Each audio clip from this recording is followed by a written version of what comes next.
Hi children, how are you today? Before we start, I just want to thank you once again. Mrs. Vanstone sent me pictures of some of the paintings you had made for the cover of Zeepa the Wichagong. And I loved seeing them, so thank you very much for doing that. So you all ready for another chapter? Well, before we start, there's two things I must tell you. You remember we actually started reading our story at chapter 6. So there's two things happened in the earlier chapters that you must now know about. The first one is about the butcher. There's a butcher who lives in the village, the same village that Tom and Andrew and Hamish live in. But this butcher is a bad guy. He sells the local butcher meat, but he himself is not a nice person. It was him who had paid Hamish and Andrew to catch the rabbits, and they were going to sell the rabbits to the butcher so that he could sell the butcher meat on the rabbits. Now, butcher shops may sell rabbit meat elsewhere. That's not a problem, and they are not bad guys. What makes this butcher bad is that no other butcher would allow schoolboys to use fire and cause so much distress to rabbits to catch them. But also, later in the story, we'll see that this butcher really is a bad guy. He will do anything to get money. That's the first thing you must know. The second thing is, how did Zeepa escape after he was caught in the cage? Well, what happened was this. Hamish was very happy to catch his goblin, he thought, and he was carrying the heavy cage. When inside, he heard a noise coming, and it sounded like this. It was a clicking noise. So Hamish tried to see where the sound was coming from, and in lifting the heavy cage at an awkward angle, it caused him to lose his balance. He tripped, and he fell down on the ground, dropping the cage. And when he fell down on the ground, he actually fell onto a broken bottle that he himself had smashed earlier in the story. And the glass actually cut his leg. And as the cage dropped, the door sprung open and Zeepa was able to escape. And later on, when Tom was walking back home past the village, he actually passed the butcher shop. And just as he walked past the butcher shop, he heard a noise. And the noise sounded like... It was that clicking noise again. So Tom turned to see where the noise was coming from, and just at that moment, a car was driving up the road, and its tire went over a pebble, and the pebble got hit by the tire, and it pinged right into the butcher shop's window and smashed the glass. And the glass went over the butcher meat that was inside the window display. Now, those things you need to know about as I continue my story.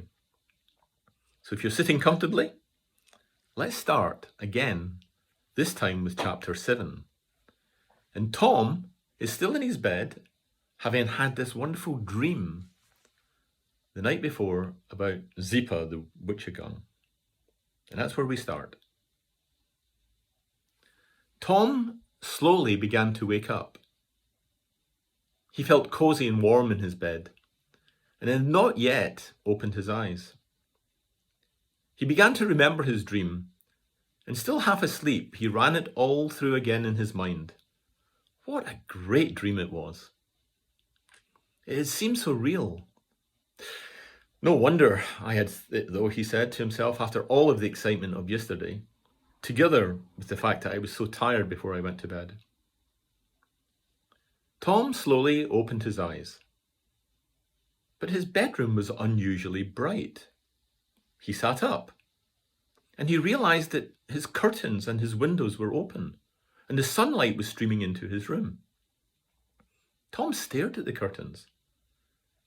He remembered closing them the night before he went to bed, but then he remembered opening them again in his dream. Surely it was a dream. He thought just for a moment that it may all have been real and that Zeepa the Wichagong had actually visited and spoke to him. But smiling, he quickly dismissed this crazy idea. I must have been in such a deep sleep last night that I sleptwalked and opened the curtains and window. No wonder the dream had felt so real, if I was out of bed and standing by an open window. He had read about people sleepwalking before, but to his knowledge this was the first time he thought he had ever done it. As he showered and he brushed his teeth, Tom kept thinking about the dream. Of course it was not real, he said to himself. Animals can't talk. And how would the creature, have known what house he lived in anyway? It was ridiculous to think it could have been real. It was just a really good dream. So Tom went down for breakfast and he said good morning to his mum and dad, and he started to eat the cornflakes that his mother had set out for him. You look tired, Tom, said his mother. Did you not sleep well last night? I think I slept well, Mum. I was just very tired, I guess. Okay, said his mum. I hope you're not coming down with something. You didn't have much of an appetite yesterday either. Perhaps you should try to have a relaxing day today before going back to school tomorrow. I'm okay, Mum, but I have got a bit of homework to do, so I'll do that now and I'll see how I feel afterwards. So with that, Tom left the table and he went back upstairs to his bedroom. He opened the door, glanced towards the still open window, and looked straight into the bright blue eyes of Zeepa the Wichagong, who was sitting once again in the inside on the windowsill inside his bedroom. Good morning, Tom, said Zeepa in his unique and musical voice. I hope you managed to get enough sleep. You looked quite tired last night, and we have much to do today. Tom quickly closed the bedroom door. For some reason, he did not want his parents to see the Wichagong. You're real, said Tom, excited, nervous, relieved, happy, all at the same time. Yes, I'm real, Tom, said Zeepa. The question that Tom had thought of in the morning spurted from his lips. How did you know where I lived, Zeepa? Because I followed you all the way home from the castle yesterday, replied the Wichagong. It was easy to follow you undetected in the country, but harder in the village. I'm not so used to concrete pavements. There are less places to hide, so I climbed up onto the rooftops and the houses and I watched you from above. You climbed onto the rooftops, said Tom admiringly. Yes, said the Wichagong. We're extremely good climbers. In the forest, we can climb trees almost as fast as squirrels can. Wait a minute, said Tom. Were you there when the butcher's window got smashed? Zeepa smiled mischievously. Tom was already beginning to understand the Wichagong's facial expressions. Yes, I was there, Zeepa said, and then it opened its mouth and made this noise. The clicking noise.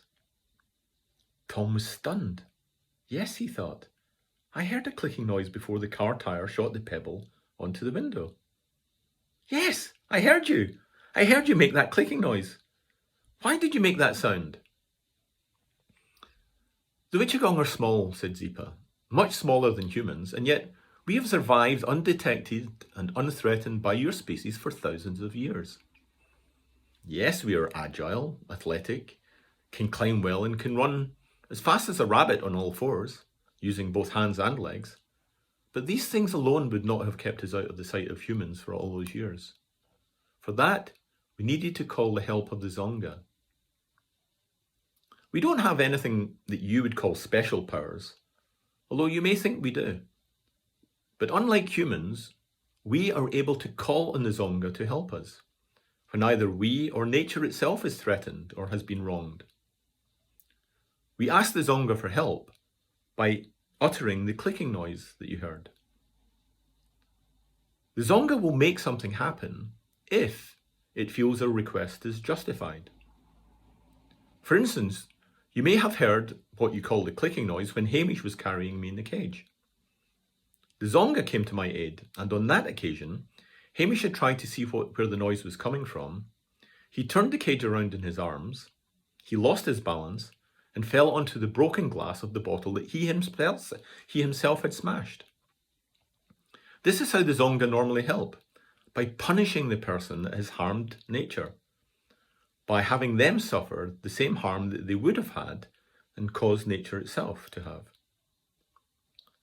I say person, Tom, because sadly, it's usually a human that will seek to harm nature.